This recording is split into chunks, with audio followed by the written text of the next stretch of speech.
Good evening, Chair. Calls to order public hearing on Resolution 0-2024 through 0-3824. Council, we have Ms. Jen with us, Jen Wilson this evening, and Shane Grimm. Bill Amos is in the audience, Kristen Kirkwood. I want to thank you all for being here whenever you're ready. Thank you, Council. Also with me is Ms. Caitlin Lee, our newest Ag Preservation Planner. So we've talked a lot about land preservation this year, and I really appreciate everyone on the Council's support and participation in those conversations. And I don't want to beat a dead horse with all of the details. I did include some basic information, and you have all the slides, but we don't really need to dwell on all these things tonight. So I did just want to mention, why we preserve land. Ultimately, it is a land use planning tool, and we go back in history to our master plans of when we started seeing a lot of residential development coming into the county, and we began seeing the need for land preservation to control that sprawl. Our current master plan, Harford Next, calls for us to preserve 75,000 acres by 2040. Currently, we're at 64,500 acres, with about 2,000 acres in the pipeline if you count the properties going before you tonight. And land preservation has a variety of benefits for the owners, but also the county government, in that farmland uses less services, it costs everyone less in taxes when we prevent sprawl, and it helps ensure a local food supply and helps residents feel better about their quality of life, having large amounts of open space within the county. There's a chart provided with that kind of our history, our timeline, the different programs we've used throughout the years. On the chart, purple is the county program, which is the one that the council oversees and is our most successful program in terms of acres preserved, but we do use a variety of programs. I've included our updated ranking sheet, which incorporates all of the changes that we made earlier this year with more environmental features and factors for smaller and urban farms, and also our updated valuation sheet, which again, we changed to include water resources and made some adjustments so that we could allow any zoned property to come into the program. Also, if I may, real quick, part of that valuation is done electronically now. Former Chief of GIS, Bruce Johnson, created a program called Alvin that looks at all the different factors that go into that valuation sheet, like soil classifications, adjacency to other easements and things like that. So that's been a great tool for us to be able to efficiently and effectively evaluate each of the properties that come to us for consideration. Yeah, and it's much more consistent than if I had to sit there in GIS and map it out. And backing up just a bit, when we talk about our valuation, we have 3 different ways that we calculate the value, and it's always going to be the less of the 3 that we offer the landowners. So we have that formula value, which is all spelled out on that valuation sheet. And then we have a maximum per acre that we'll pay, that's our per acre cap, and also a second cap based on development rights or the lots that could be created. So we will always offer the lowest of the 3. So you would see those, but with the highlighted being the one that was actually offered. I provided the ranking details if you wanted to see how the farms stack up against each other on a point-by-point basis. Our advisory board is able to give 15 points, and some of the farms, they did provide additional points, and we provided the justification on why they made those recommendations. Again, all of the farms with their valuations, the highlighted green dollar amounts are the ones that were actually offered. So we had a combination of properties receiving the formula value or the various caps.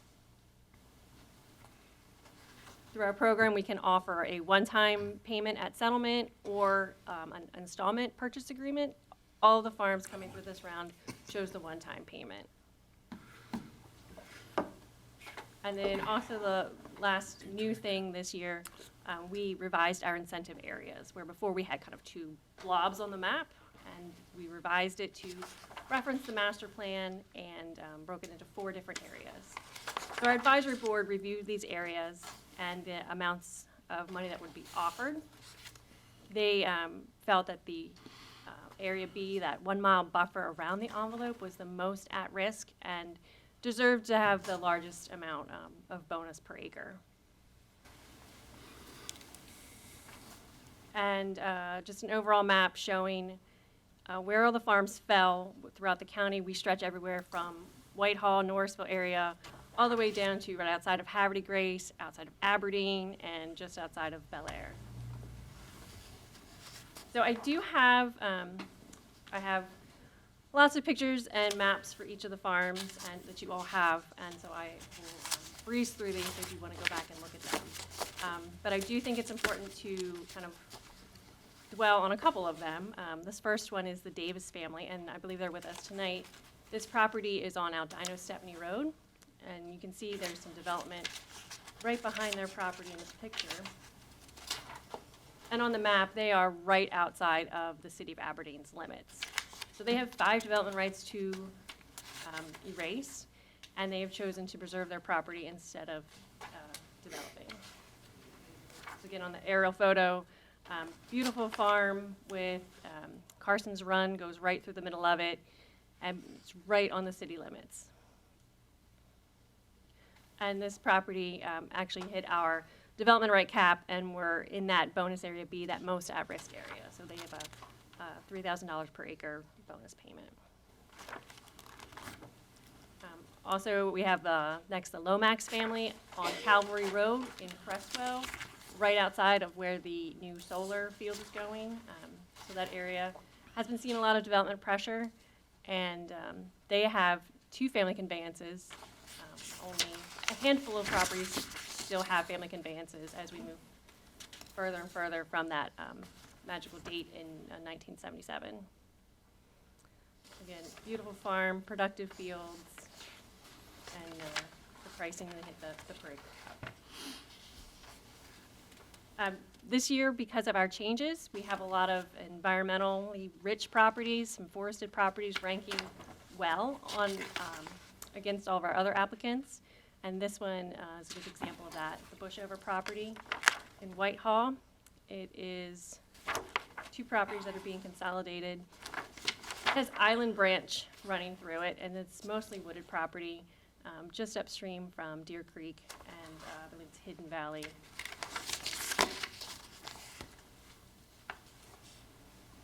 And we have some properties on Castleton Road where we're getting closer to the Susquehanna River, and in a variety of farm fields and forests.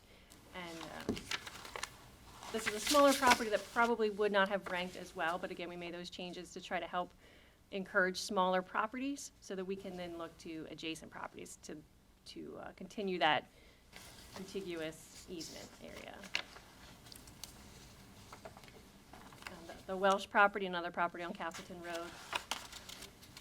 75 acres, again, mixed forest and farm fields, which is the case in a lot of our properties.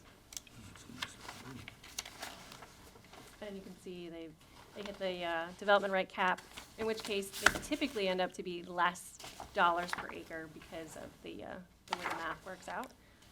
So it's usually it's comparable considering what we're dissolving and what we're getting for our easement. Also worth noting is the Carson family property, just outside of Havre de Grace. In the drone photo that they provided, you can see the Susquehanna River in the background, and they are just off of Route 95, I-95, I guess, and the development envelope. This property actually contains 2 recorded lots that are zoned RR that will be consolidated with the rest of the ag-zoned property. We have properties in Whiteford. The Cy Saccone property is completely surrounded by preserved land, and he has 2 lots to erase and a family conveyance also to be dissolved and consolidated. Again, more productive farmland coming in and expanding that contiguous easement area. We have the Smith property in Street. This is a smaller property, again, ranking well because of our changes. This is adjacent to preserved land and is a recent county historic landmark, which they're very proud of, and we're happy to see come into the program right near North Harford High School. And I hope you'll have the chance to go back and look at the photographs of these properties. We have the Warsh property in Whitehall. It is mostly productive farmland, and they are preserving it so they can continue to offer that to the adjacent farmer for crop production.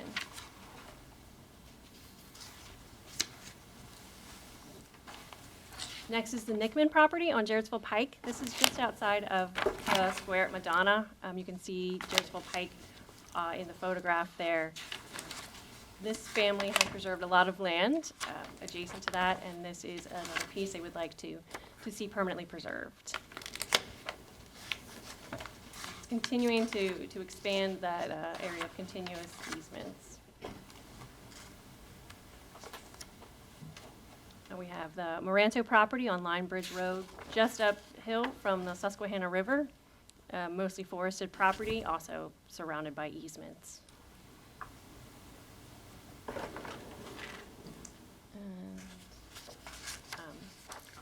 One of my favorite farms is the Galleon Farm on Old Level Road outside of Haverty Grace. This is just near the village of Level. We are erasing 9 development rights and consolidating 4 parcels. So this is a pretty good chunk of land, over 100 acres. Lots of productive cropland, some pasture, beef cattle production. The Glacken family actually has 2 properties on this list. This is the smaller of the one right outside of Dublin. It's next to Dublin Elementary School. It's a fully forested property that will erase, I believe, 2 development rights.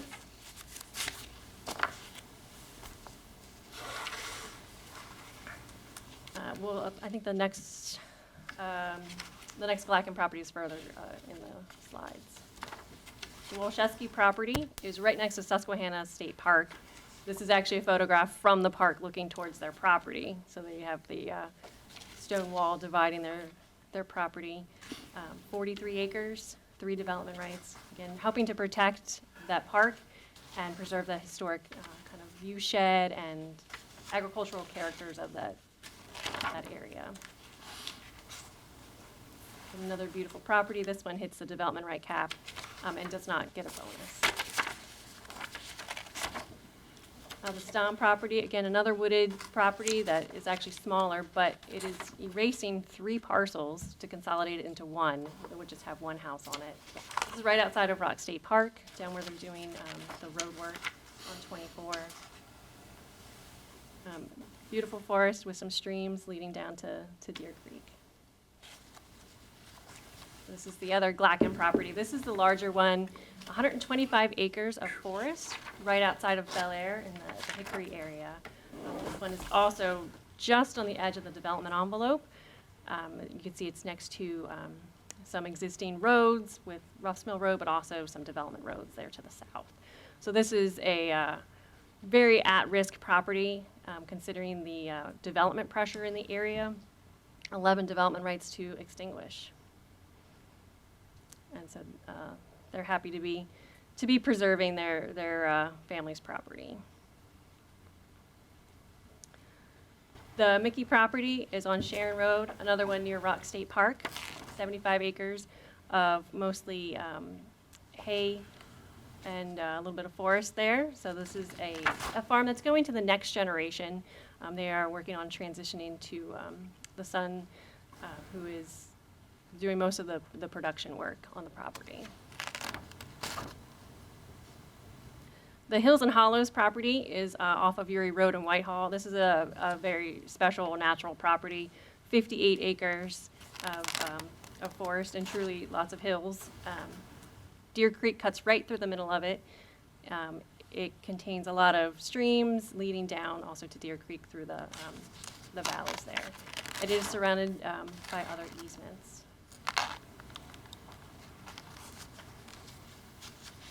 And then this is the last farm on the list, also a significant is that this is a fully rural residential zoned property. This is 73 acres just outside of Havre de Grace. It's an existing farm, but was zoned RR, as well as the similar properties. I'm not sure exactly when, but it's been a while. So it has the potential for 35 residential density units, and it would have to go through other zoning hearings to establish that density, but this is our first one that is not ag zoned. So it was kind of our test case for our changes that we made to the program recently. And it did hit our per acre cap, mainly because of its large size, but also its potential density. So that was all of them pretty quickly, but we've talked a lot about ag preservation, and I appreciate all the support we've received throughout the year. Shane, you want to add anything? Yeah, I just wanted to thank you all for listening to our presentation. Thank you for acknowledging Mr. Amos in the crowd. He's a full-time farmer and granddad now. So I offered to switch roles with him. If he would take director, I'd go be a full-time farmer. But he didn't take me up on that. So just want to thank him for his years and decades of service to Harford County, which has led to the 65,000 acres that we have preserved now. So I really want to thank him, and also thank all the folks out there that are willing to sell their development rights so that they can preserve these properties. As you know, one of the most important things that we're dealing with now is kind of the onslaught of solar fields and solar farms that are trying to come in all across the state, but particularly in Harford County. So one of the things that we can do to try to prevent that constant barrage of solar farms and property owners hearing about these different companies coming in and asking them if they can develop their property for solar fields.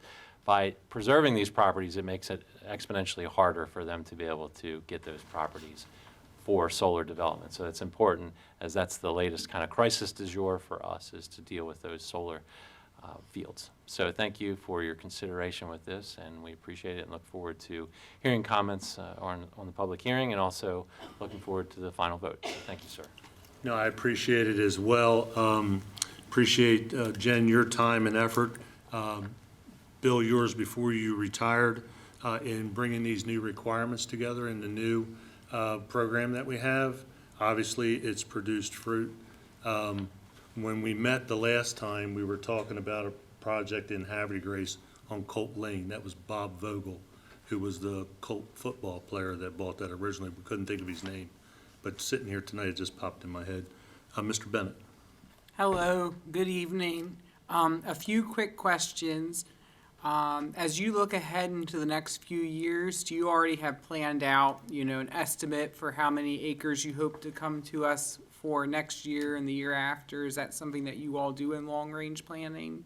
Well, we hope to bring about 1,000 acres per year through this program. So we are constantly reaching out to landowners to find those interested landowners. And do you find that process has remained, steadily easy to find that amount each year? I think as we continue, it's going to be a bit harder because we're going to be looking at smaller farms. So it's going to take more of them to reach our goals. We've preserved a lot of the big farms already, thanks to Bill's work early on. So we'll just keep chugging along. Thank you. And then to Mr. Grimm, just based on your comments, is there anything we can do as a council to make sure that solar work, incentivize it to go over gray and brown space to try and keep it off of our green space? Is there anything we can do in our zoning to assist in that? Because I know that's a concern for many people, and we've talked about in the past trying to have it on rooftops, on parking lots. Is there anything because I know in other counties they're seeing that, is there anything we can do to help with that? That's definitely something that we're looking at. One of the challenges we have is that the General Assembly is really taking a lot of land use and zoning authority away and preempting things like solar. So right now, the only thing that we have any ability to regulate is those under 2 megawatts. So what they call the community scale solar. That's the only thing that we have to regulate, and we fear that we may lose that this session with what they're doing in Annapolis. So not much at this point that we can see that can be done from a local level, but certainly what we would like to do is to incentivize what you said, trying to look at those brownfield or redevelopments or alternative areas where we could look at incentivizing the use of solar, for example, large buildings that have rooftops that aren't being used for anything, parking lots, other areas like landfills that cannot no longer be used for anything meaningful other than recreation and maybe solar. So those are the types of things that really we need to look at in order to make sure that it's going where it needs to be and it's not taking agricultural land out of production. I think maybe just putting a pin in that, I think it'd be something worthwhile to explore. How do we incentivize that to be on our gray and brown space? Because I agree, I would rather not see our green space used for that use. Thank you. Thank you, Mr. Bennett. Mr. Jandreau? Thanks, Jen. Thanks, Shane. Thanks, Bill. I know meeting with you when I got on the council 5-6 years ago was important to learn about ag preservation and then working with changing this around. So it looks like it's going good. So Shane, you're saying anything 2 megawatts and smaller, we can look at and do something, but anything bigger than 2 megawatts? Correct. We have no say in it? Correct. I think Does that go to the Public Service Commission like a couple years ago when we turned down the one farm and it went to the Public Service Commission and they approved it? correct. There's, forgive me, I can't remember the name of the case, but the case has set the precedent. Fielder? No. No, it was, Wasn't I think it was Frederick County versus, No. and so that case has set the precedent, and it has been reaffirmed again through another case that the local jurisdictions do not have any authority over or any land use or zoning regulatory control over those over 2 megawatts, and that is all rests with the Public Service Commission and their, was it certificate of convenience or need or whatever. And there's nothing based on square footage or acreage or something like that, that they have to have certain amount of acreage in order to do a 4 megawatt or a 3 megawatt facility. As long as it fits and it meets every other criteria, they're good with doing that. Right. What I will tell you is that recently, actually up my way, in a field I could walk to, they're proposing a solar facility. And the consultant actually is very good to work with, and we met. And the Public Service Commission is, in their responses to the documents or their decisions, is coming up with specific criteria that does say you shall, do to the best extent possible, meet local regulations. And I can tell you in the project that I looked at, they did actually do that. So they have to go back to the Public Service Commission and say why they could not meet a certain requirement of local zoning. But in the end, we are preempted from any control over those projects. Thank you. Thank you, Mr. Jandreau and Mr. Penman. Thank you, Mr. President. Jen, Shane, thank you for the presentation. I know we met to kind of go over each single property, and I thank you for answering the questions we have, because this is kind of a neat list of them, because it does have the new legislation. There's some RR in here that's, inside the development model that's never been done, so it's unique. But just kind of piggybacking off of this solar conversation, as a MACO rep, one of the four priorities for MACO is the solar aspect, because they're very, very aggressive. I met with a farmer over the weekend, and this farmer rents out his land for use to be farmed, and roughly can receive $200 an acre per year. What I'm told. And these solar companies are coming in offering $7,000 an acre per year with an escalator of 2.5%. So at the end of a 40-year contract, depending on, let's just say 25 acres, they're at $500,000. And that's, for anyone, very, very difficult to turn down. So we need to make sure that we have some sort of plan in place, along with MACO, to try to stop this from happening, because I'll speak on it too later, but JPM, myself and council member Riley went to a seminar, I guess 2 weeks ago now, Jim, to talk about, the solar power and the state's emphasis of taking us off of fossil fuels, which is going to be alarming. So I look forward to helping that in the future. Thank you for the presentation, and I appreciate you. Thank you, Mr. Penman. Mr. Guthrie? Just a couple of questions. Appreciate all you do. We certainly have some beautiful land in Harford County. Not a lot of it in District A, but that's because we developed it all. Well, we got Developed. 100 acres there a few months ago. Yes, we did, we got it, we did. We put 129 acres, I appreciate that. Curiosity, because a couple of people asked me this question, and I don't really have the answer to it.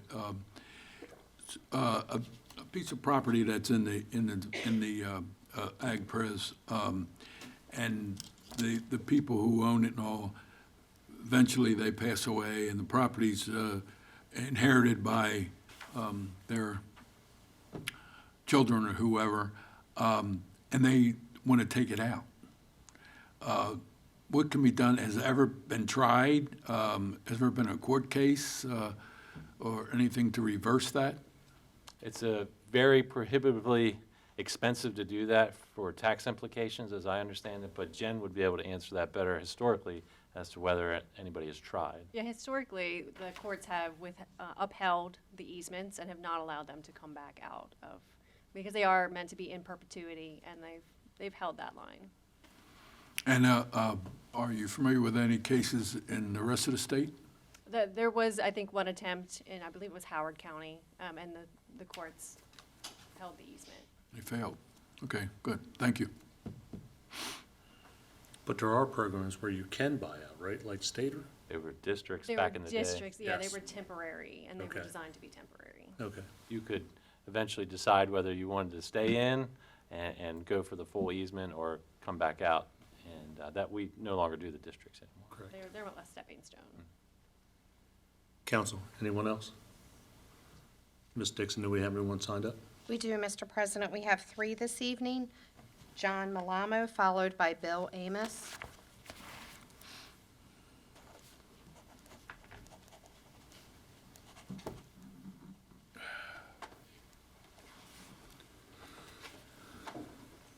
Good evening, sir. Name and address, please. Sir, good evening to you and your colleagues. John P. Malamo, 2402 Eagle View Drive, Bel Air, Maryland. There's interesting problems when laws collide, and I'm referring now to the file that I sent you. In Resolution 3124, the property owner has requested an agricultural preservation easement. Looking at File 1, we see the footprint of the commercial operation of the Harford County Airport, runway 0119 from the Harford County Airport owner's airport layout plan.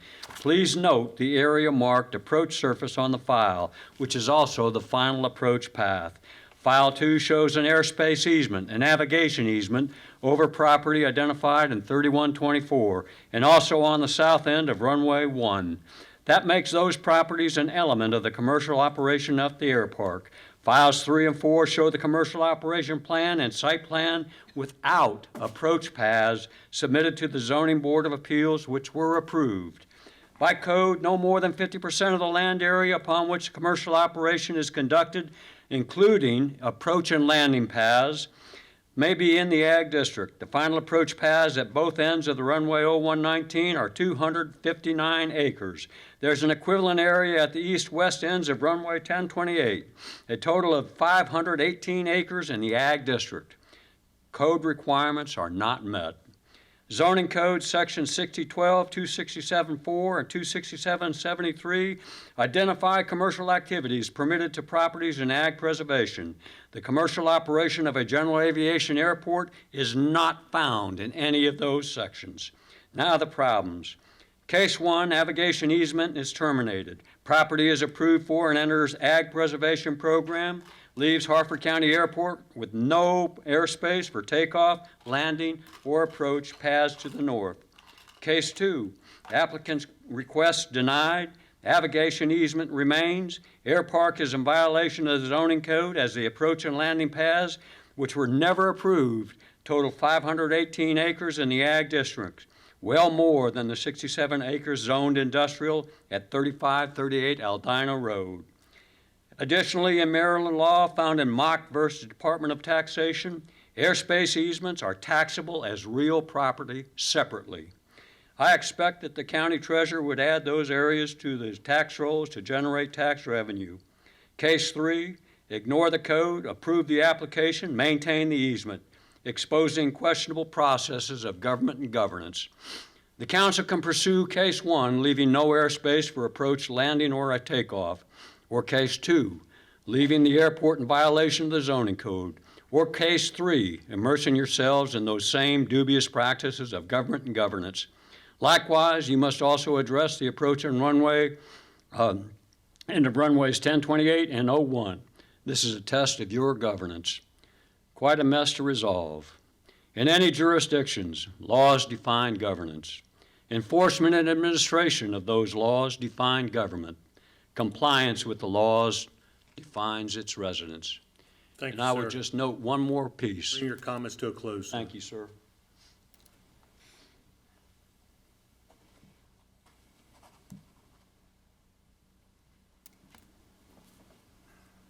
Good evening, sir. Name and address, please. Bill Amos, 2031 Oakmont Road, Fallston, Maryland. It's a pleasure to be here tonight.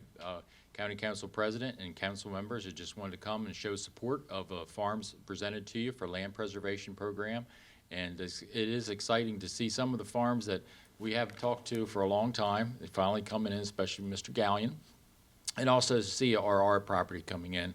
So it really did pay off all the work we all did, including the county council. Thank you very much. Thank you, sir. Kristen Kirkwood. Good Hi. evening, ma'am. Name and address, please. Good evening. My name is Kristen Kirkwood. I reside at 2603 Braden Ball Road in Whitehall.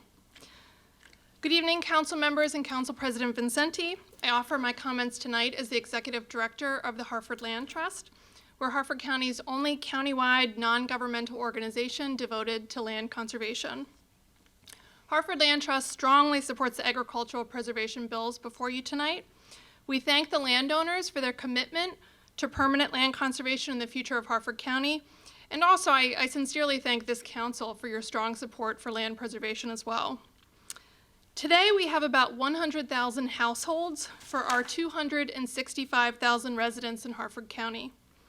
We're projected to add another 15,000 households by 2045.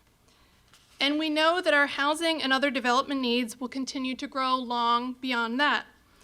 Land preservation is the only permanent way to restrict what would otherwise be never-ending sprawl until every last piece of unprotected land is gone. Land preservation and open space is not a luxury.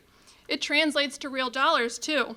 I've stood and sat right there before this council to share some of the statistics around the $1 billion in annual economic activity created from our farms, forestry, and related businesses.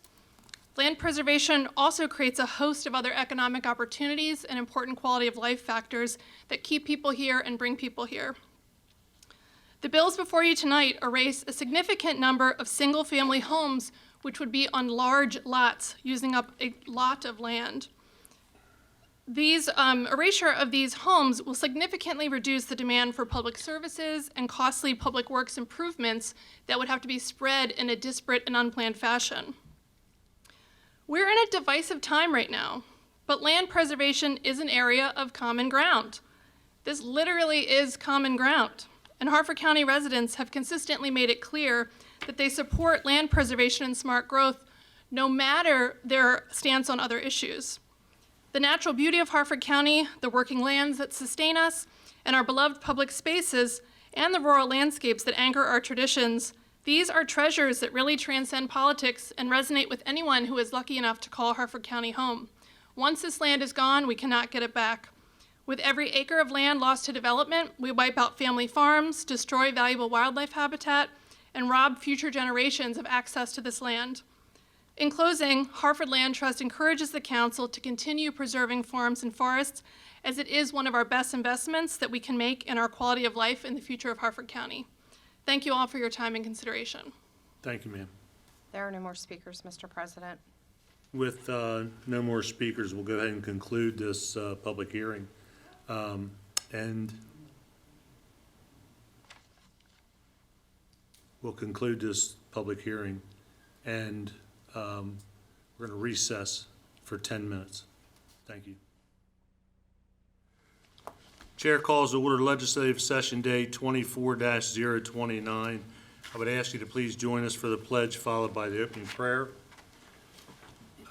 I pledge allegiance to the flag of the United States of America and to the republic for which it stands, one nation, under God, indivisible, with liberty and justice for all. Heavenly Father, as we come together this evening, we continue to give thanks for the many blessings and gifts you've given us. We pray for your guidance and wisdom in all our lives and here in the council chambers this evening. Lord, we ask you to continue to watch over our military, all men and women in uniform, our veterans and their families. Let us never forget the service they provide and the sacrifices they've made for us. Wrap your loving, caring, and healing arms around this great nation. Lord, fill us with your grace, civility, and respect for one another. All these things we pray in your most holy name. Amen. Amen.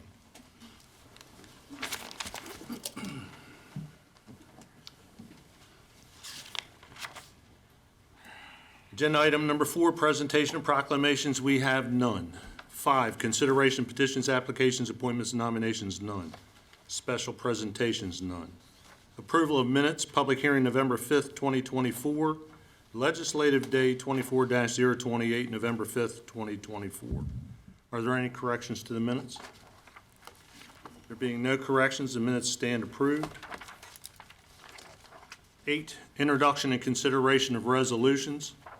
Resolution 017-24, Enterprise Zone 1203 Technology Drive. May I have a motion? Council President, I move to approve Resolution 17-24. May I have a second? Second. Second. Thank you, Ms. Sottles. Been moved and seconded to approve Resolution 017-24. Is there any discussion? Ms. Dixon? Mr. President? Aye. Mr. Guthrie? Aye. Mr. Penman? Aye. Mr. Giangiordano? Aye. Mr. Riley? Aye. Mrs. Boles-Sottles? Aye. Mr. Bennett? Aye. There being 7 votes in the affirmative, 0 in the negative, Resolution 017-24 hereby approved. Resolution 018-24, Enterprise Zone 350 Old Bay Lane. May I have a motion? Council President, I move to approve Resolution 18-24. May I have a second? Second. Thank you, Mr. Bennett. It's been moved and seconded to approve Resolution 018-24. Is there any discussion? Mr. Bennett? I just like to reiterate, I really look at this property as a model example of the purpose of the enterprise zone. If it was to continue, I think properties like this is what you exactly want to see. I was just talking to somebody this past weekend who was remarking on how more active Old Bay Lane has been, where they're seeing, people coming in and out, trucks coming in and out, business happening there, as a positive thing, and that's exactly what we want. So I just think that this is a great example of, why the enterprise zone was created. Thank you. Anyone else? Ms. Dixon? Mr. President? Aye. Mr. Guthrie? Aye. Mr. Penman? Aye. Mr. Giangiordano? Aye. Mr. Riley? Aye. Mrs. Boles-Sottles? Aye. Mr. Bennett? Aye. Being 7 votes in the affirmative, 0 in the negative, Resolution 018-24 is hereby approved. Resolution 019-24, Enterprise Zone 1525 South Philadelphia Boulevard. May I have a motion? Council President, I move to approve Resolution 19-24. May I have a second? Second. Thank you, Mr. Bennett. It's moved and seconded to approve Resolution 019-24. Is there any discussion? Ms. Dixon? Mr. President? Aye. Mr. Guthrie? Aye. Mr. Penman? Aye. Mr. Giangiordano? Aye.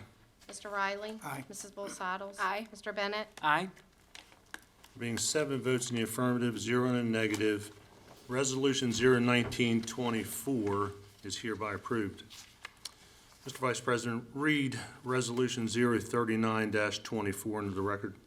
Resolution 039-24, Educational Information, Firearm, and Secure Storage.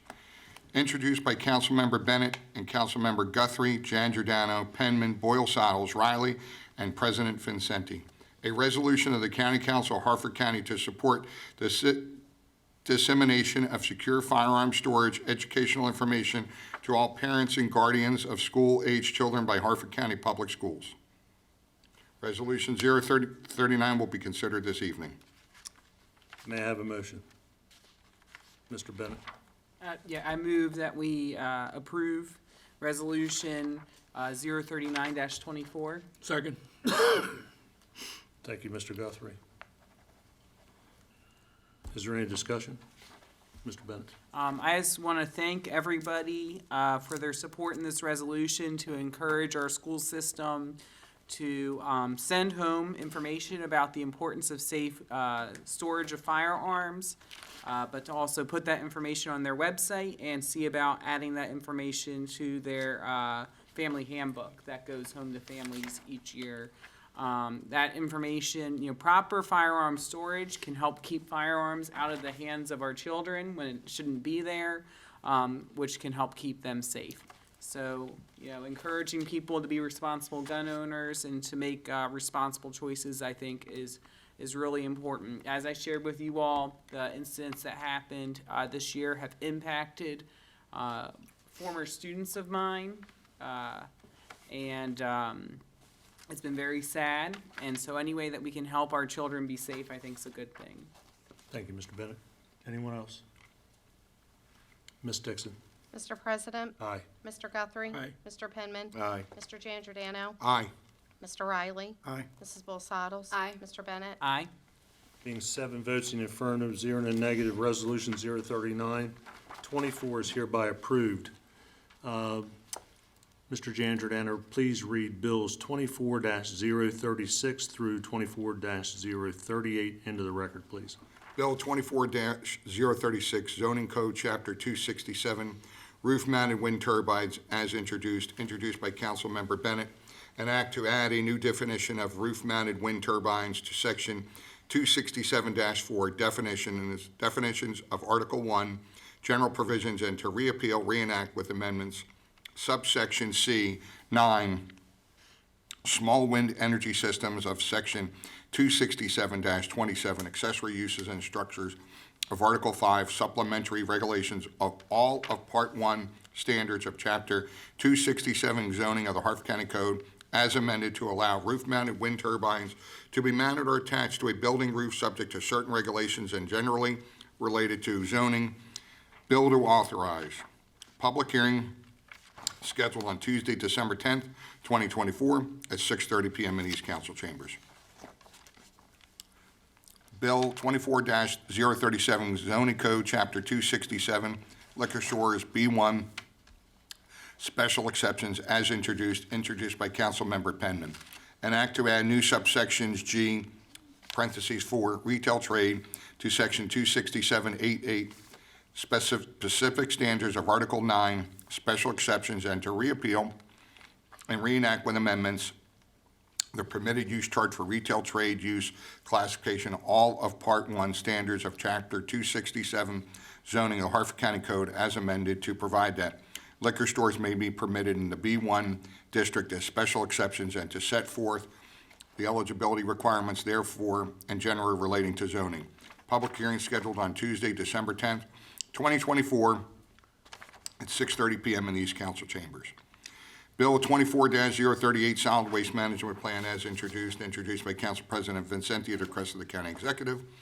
An act to repeal and reenact with amendments Section 109-8, solid waste management plan of Article 1, general provisions of Chapter 109, environmental control of the Harford County Code, as amended to provide for the adoption of a revised September 2024 solid waste management plan governing all aspects of solid waste for Harford County, to provide that the county may change the plan by resolution adopted by the County Council if the Maryland Department of the Environment disapproves of or requires change to any part of the plan and generally relating to the solid waste management plan. Public hearing scheduled on Tuesday, December 10, 2024 at 6:30 p.m. in East Council Chambers. Thank you. Introduction and consideration of amendments. Please read. Mr. President, may I interject something? Can you add me to those three bills? Add my name to those three bills? Yes. Thank you. Ms. Dixon, you have that. 10, introduction and consideration of amendments to Bill 24-33, impact fees. Mr. Giangiordano, could you please read 1 through 6? Amendments 1 through 6, Bill 24-033, impact fees, introduced by Council President Vincenti, Councilmember Guthrie, Councilmember Penman, Councilwoman Boyle-Saddles, Councilmember Riley, Councilmember Bennett, and Councilmember Jan Giordano. Amendment number 1, on the title page in the first line of the title paragraph, strike to add new section 123-41.2, Rules and Regulations to Article I, General Provisions, and substitute to repeal and reenact with amendments subsection E of section 123-55, purpose and intent of Article 6, Public School Development Impact Fee, and on the same page, strike beginning with the first two in the 9th line of the title paragraph down through chapter in the 10th line of the title paragraph.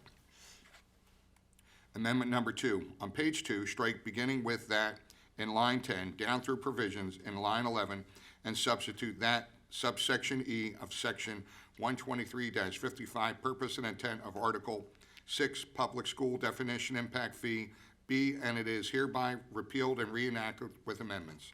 Amendment number 3, on page 2 and 3, strike in their entirety the lines beginning with line 22 on page 2 through line 3 on page 3, inclusive.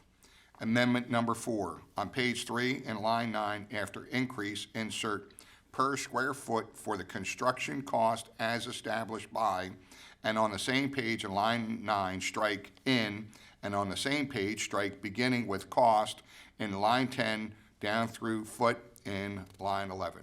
Amendment number 5, on page 3, after line 4, insert 123-55, purpose and intent. The purpose and intent of this article is E, to incorporate herein by reference as if it were fully stated the school impact fee dated December 2, 2004, September 10, 2024, prepared by Tischer and Associates, Tischer Bice, Inc.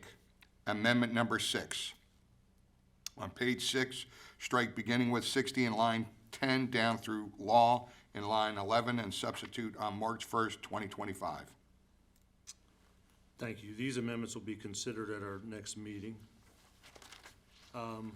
11, call for final reading of bills. Bill 24-032, tax credit for properties near refuse disposal system. May I have a motion? Mr. Riley. Yes. Council President, I make a motion that we approve Bill number 24032 in reference to the residential properties in close proximity to county-owned refuge disposable systems. Thank you. May I have a second? Second. Thank you. It's been moved and second to approve Bill 24-032. Is there any discussion? Ms. Dixon? Mr. President, Aye. Mr. Guthrie. Aye. Mr. Penman. Aye. Mr. Jan Giordano. Aye. Mr. Riley. Aye. Mrs. Bull Saddles. Aye. Mr. Bennett. Aye. Been 7 votes in the affirmative, 0 in the negative. Bill 24-32, tax credit for properties near refuse disposal system is hereby approved. 12, enrollment of bills. Bill 24-032, tax credit for properties near refuse disposal system is the text finally passed. 13, unfinished business, we have none. 14, new business, we have none. 17, comments and input from attending citizens. Ms. Dixon, do we have anyone signed up? Okay.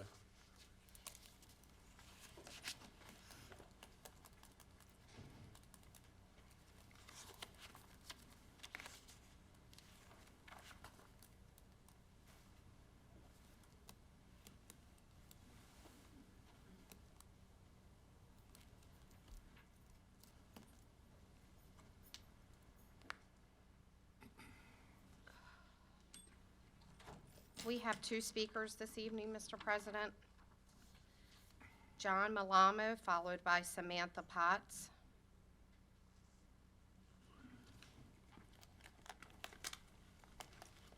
Good evening, sir. Name and address? Sir, good evening to you and your colleagues. John P. Malamo, 2402 Eagleview Drive, Bel Air, Maryland, 21015. In a recent zoning case, the Harford County Council announced they had taken no action. It is not unusual for the county council to take no action. It is surprising that they announced in public that they would do nothing. The piece that is most disturbing is that the county council addressed the case at all. Harford County Charter gives authority to the county council to address zoning cases. The Harford County Code codifies authority for a zoning board of appeals to decide zoning cases and designates the Harford County Council as that board. The code also allows appointment of a hearing examiner for the purpose of deciding zoning cases. The code does prescribe some of the procedures for zoning cases. There are also published zoning board of appeals approved rules of procedure. Nowhere in the code or the zoning board of appeals rules or of procedure does it mention the Harford County Council. In fact, the code and rules effectively separate the county council from deciding zoning cases and the zoning board of appeals. Perhaps it would be beneficial to review those rules. It is unprecedented that the county council would announce that they decided not to act in the recent case. A further complication is that the county council did not hear the final case, the case for final arguments, and it is curious that they felt compelled to intervene. There is no published procedure or process for that situation. Now, admittedly, the circumstances seem trivial on the surface.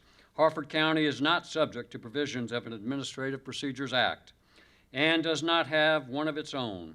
There are two laws that should be considered. First, McCarty versus Shaughnessy. Simply stated, an agency must follow its own rules or its decisions will be null and void. Second, Loper Bright Enterprises versus Raimondo, which basically overturned the Chevron deference ruling with a result that courts are no longer required to defer to agency decisions, a result not so trivial.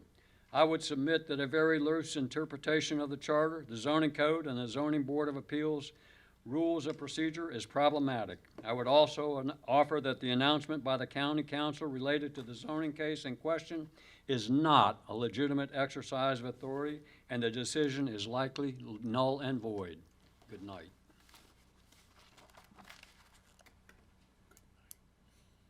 Samantha Potts.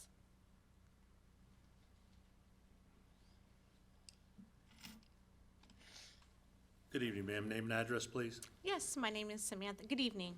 My name is Samantha Potts, resident of Aberdeen, last known address to Spasucia Lane, Aberdeen, I'm from New York, excuse me, Aberdeen, Maryland. That's the Perryman area. Okay, I'm a little nervous, but I'm so thankful that you let us speak. Thank you. This has nothing about land purchase or easements, but being from New York, I can appreciate some land and some horses. Okay, I wanted to address everyone tonight because I'm currently homeless. I do have a college degree. I don't have any drug addictions or any psych issues, which plague a lot of the homeless people here in Harford County. So I'm gonna make this very quick. Please forgive me if I'm too forward. I'm just gonna say like what I have to say. So I understand that there's a rapid rehousing program. I used to work for social services in Essex, Baltimore County, and I worked with the rapid rehousing counselors. I'm currently in that program myself only because I knew about it. Many people don't know about it here, and Harford County is a beautiful place. They have development, they are developing, and they also have farmland, but what you do have is a huge population that live out in the woods. I've gotten to know these people just by traveling the bus and things of that nature, and they have been shunned at Harford Community Action Center. There's only 2 people that work in your housing prevention, and they have been very discriminatory towards most people. I've met a lady who had cancer, tubes coming out of her, and she has tried to get help from Harford Community Action Center. She didn't even know about rapid rehousing, but to see how they can help her, and they didn't avail to her the programs that were available to her. I've met women who were coming out of jail who had children. I've met single mothers. I've met men coming out of being incarcerated. I've met veterans from the VFW. None of them have really been able to get the help that they need from the Harford Community Action Center. It's not a complaint. I'm not bringing a complaint about the agency. I'm not. But there are key players, I'm not going to say their name publicly, I've listed in there, that are overstepping and overreaching their boundaries, that are not cognizant of what their job title is to do, because you have a partnership with government money, and they are not using the government money that has come down through the Biden administration because he's put so much into HUD, which rapid rehousing and all the other programs that you get here are through the HUD, to help and service the community. How it relates to me, just so that I can be used as an example to help others, how does it relate to me is that I lost my job. I was working for the school system out here, and I lost my job, and so then I ended up just paying, out of my pocket, out of my savings, hotels, and then I ended up in the shelter program.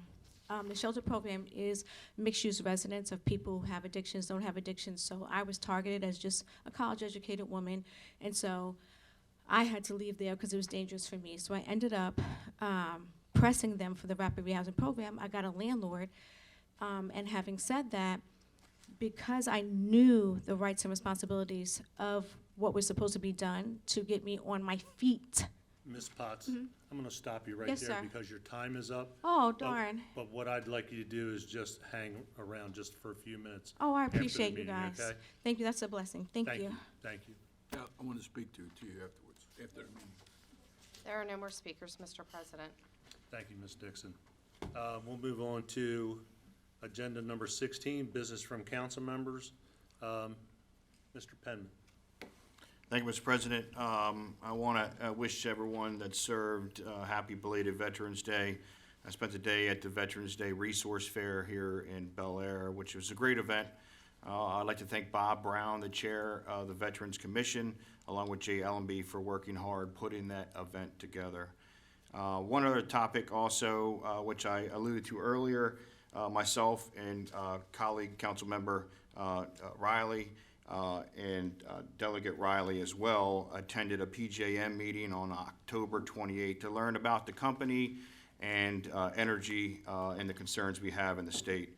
PJM is a grid operator for surrounding states, delivering to individual addresses and businesses. And it's a very regulated business. They oversee 14 different states. And as we go along, I want to push some of the issues that they're seeing. They say Maryland is the most challenged state they have. We've seen it through the Brandon Shores project, taking these coal fire and these natural gas plants off in exchange for solar, which we know that they're trying to push into our agricultural community. So it's a concern. I look forward to working with MACO and my colleagues on the council to address that. It's been a while since we addressed any comments, so I did attend, several colleagues on the council attended the economic development presentation on October 21st over at Aberdeen High School. And I was disappointed in the presentation in the lack of strategy that was discussed. They discussed APG and ag as being major contributors, and they are major contributors, but I think we miss the message or the point to discuss future recruiting of businesses, whether it's TIFs or enterprise zones to incentivize business and programs coming to Harford County. One of the things that they did mention that was important is we have an aging population in Harford County, 2% growth in 65 and above, and a 2% decline in 15 to 24-year-olds in Harford County. So I think that it's something that we need to address going forward to make sure we sustain our county and our tax revenue. The next thing I want to talk about is the attacks from the executive branch dividing our county. We should not be making villains out of educators or public safety professionals. This is wrong. We should be sitting down, assessing the needs, and finding real solutions instead of painting them in a bad light, threatening that they will raise taxes. We'll need to raise taxes. There's only one person that's discussing raising taxes. This council has not discussed raising actual taxes. I think, I hope in the months to come before the budget is unveiled, that we can have a civil conversation rather than playing it out. And then the last thing, the comp rezoning, the next meeting is November 18th at 7 p.m. at Bel Air. So I'm looking forward to that presentation and hearing those concerns and those individual projects. With that, that's all I have, Mr. President. Thank you, Mr. Penman. Mr. Jandrew. Thank you, Council President. This past Wednesday, Visit Harford had the Maryland Travel and Tourism Summit. So they had all the different destination marketing organizations across the state. They met at the Water's Edge, had the opportunity to get up and talk to them, and They definitely were quite enthusiastic and glad they were there. Later on that evening, they had a reception at Ripken. I did talk to a lot of people. I wanted to find out how many knew about some of the festivals that we had up in Bel Air, and I was a little shocked that not more than about 4 people knew we had a really big Italian festival that drew about 25,000 people. So hopefully that word gets out and some of the other events that get out up there. Thursday, November 7th, I did the Klein ShopRite and the festival. They had a celebrity bagging. Myself, a couple other council people were there. I think Jessica, Aaron, and I think that's it, right? Yeah. So, done it a bunch of times. It's always fun. Somebody took a video of me a bag and said to smile, but I was so very concerned to make sure I did it correctly and didn't mess up anybody's stuff. So, they donated $90,000 to Maryland Food Bank and $6,000 to the Empty Stocking Fund. And thank you for all our veterans, and thank you, Council President. That's it. Thank you, Mr. Giangiordano. Mr. Riley? He doesn't know where to start with that last comment. He had to focus to bag groceries, all right, and he sits on the council. We're in good shape here. I do want to thank all the veterans belated yesterday, and I had a great time at some Veteran Day events.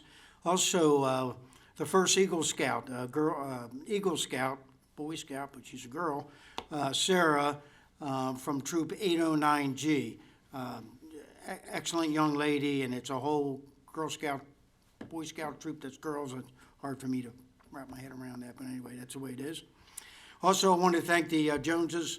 I don't know if you saw it in the Aegis, me and the president there with Upper Chesapeake Gala, where they donated $20 million to Upper Chesapeake Behavioral Health. So shout out to the Joneses and hope that you can support their business. It looks like they're falling apart over there.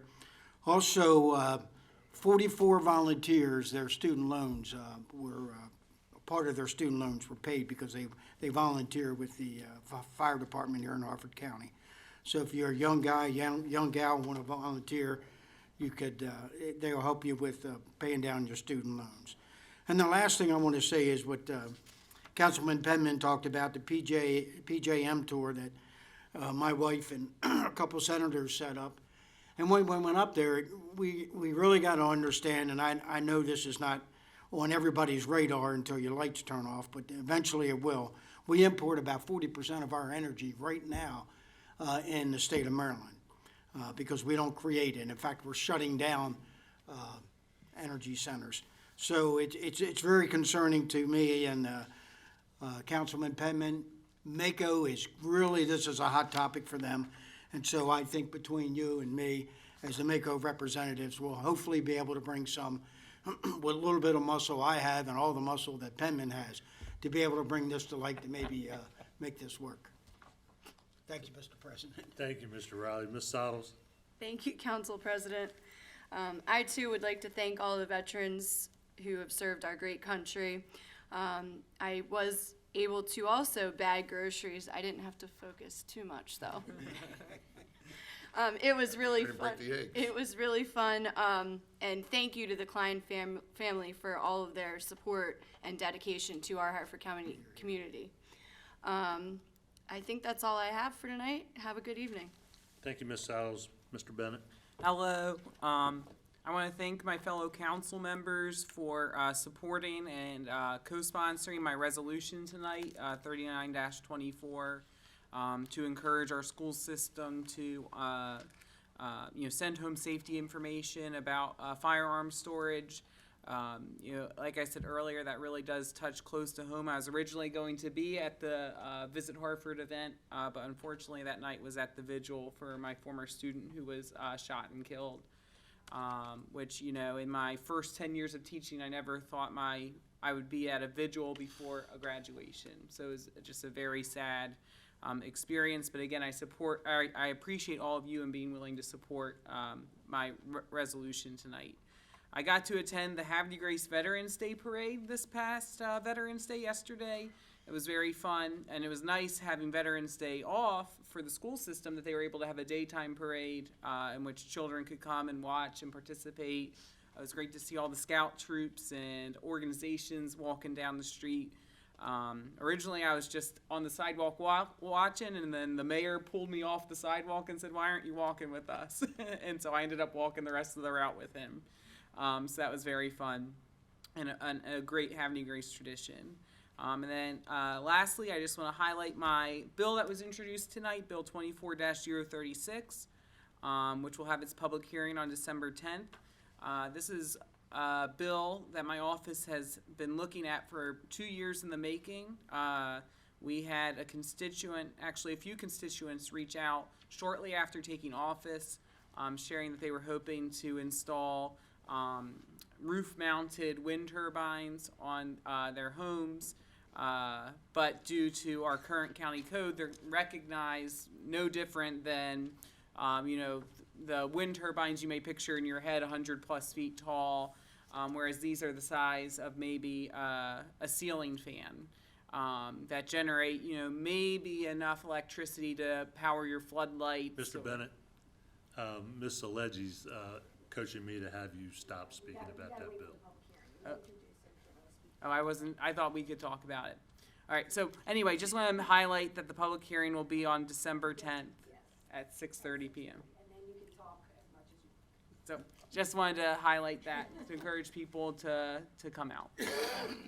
Thank you. Thank you, Mr. Bennett. Mr. Guthrie? Thank you, Mrs. President. I did see that video on TV of Tony bagging him groceries.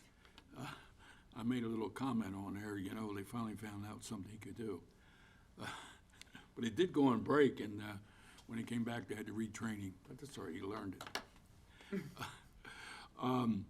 Couple things. I really want to thank everybody about all their condolences, all with my mother-in-law.